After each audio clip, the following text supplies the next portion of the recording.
Hey folks, Jim Zaspel coming at you here from jimzaspel.com, your go-to source for awesome, powerful real estate training. Hey, today's training video is a really cool topic, extremely important, and I promise you, this topic will get you farther more than any other topic that can be covered. And that is the topic of setting goals and really looking at your business and where you're wanting to go. So, a couple of quick pointers for you. I'm going to go back into them in more detail.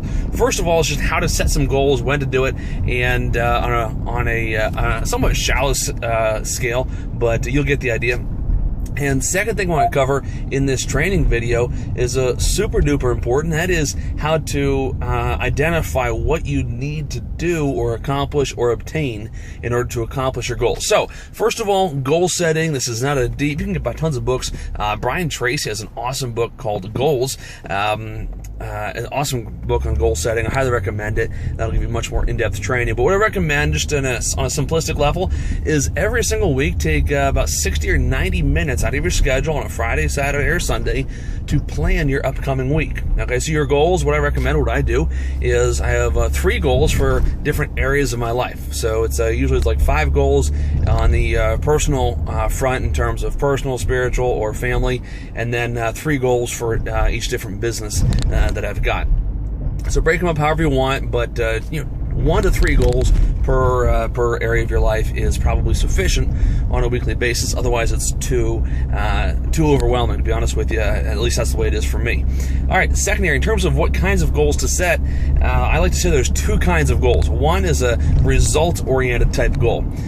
So a result-oriented type goal might be, I want to get 3 houses under contract to market or to buy this week, or I want to sell 1 house, or I want to get a deposit from a buyer, get 1 house under contract to sell this week. That's a results-oriented type goal. My goal last week was to raise $1 million in private money. I had a luncheon. We raised almost $1.5 million in private money to fund our deal. So hit that goal, but that's a results-oriented type goal. Then there's what's called action-oriented type goals. Action-oriented type goals are the necessary action items you need to take in order to accomplish your goals. Okay, so for example, I mentioned this luncheon I hosted for some potential private lenders.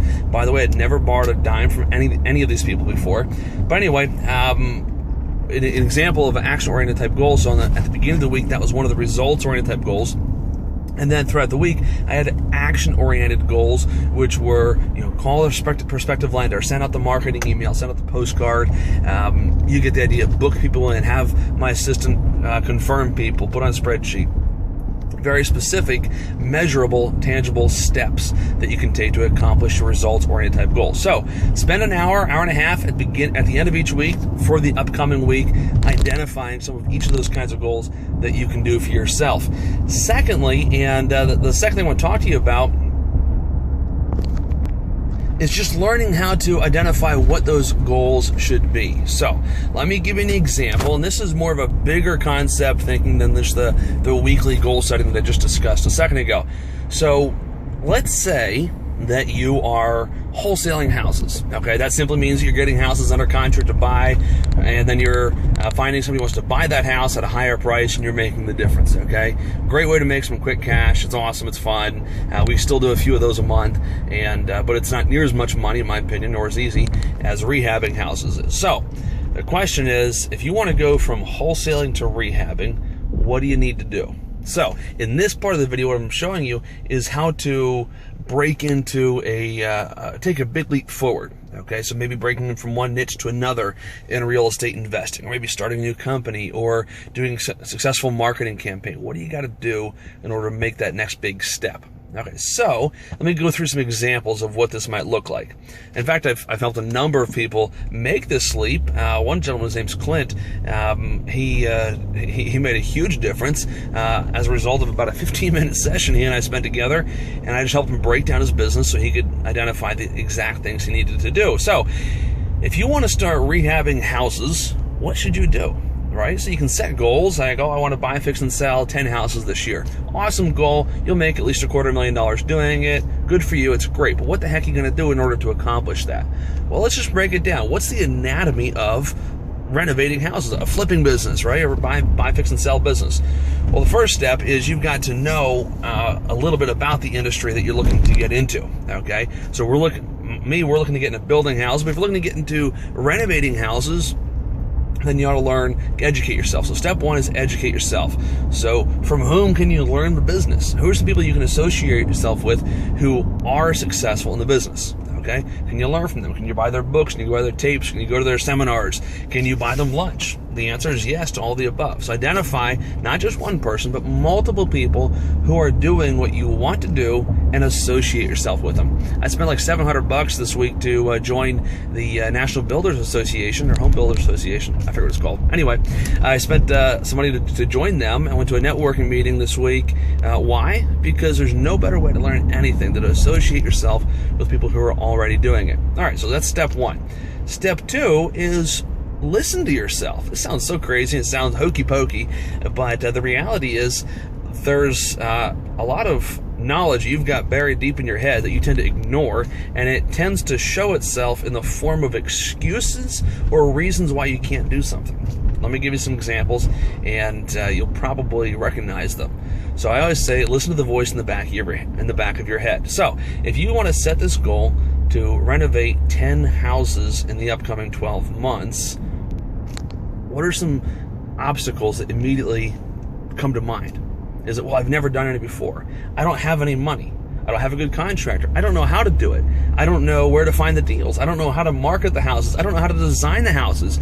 You need to write down all of those reasons or those excuses that you give yourself. Write down each of them as fast as they come to you, right?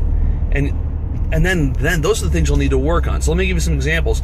Usually these things just come to us in the form of fears. And so once you learn to recognize them as simply the list of things you need to overcome, suddenly it becomes not that hard to do anything, right? So let's just go through an example. If you want to get into the buy, fix, and selling house business, you want to do 10 houses a year. I don't have the money. Great, I need to get the money. Then you need to go to work making a list of tangible action items that you can do in order to get the money. Okay, should you network with private lenders? Should you ask how to find private lenders? Should you go find hard money? The answer is yes to all of the above.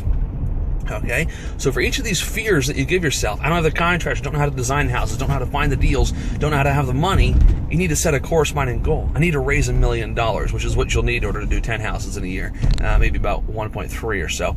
I need to raise $1 million in private money. I need to find 2 good contractors, because the worst number of any key person is 1 to have. So you can turn each of those fears into a goal. And then, once you've identified the results-oriented type goal, you need to back it up with a bunch of action items you can do. And simply break those down into, what you're going to accomplish each week. And it's amazing. I want you to just identify your fears, turn them into goals, and turn those goals into action-oriented steps that you can take.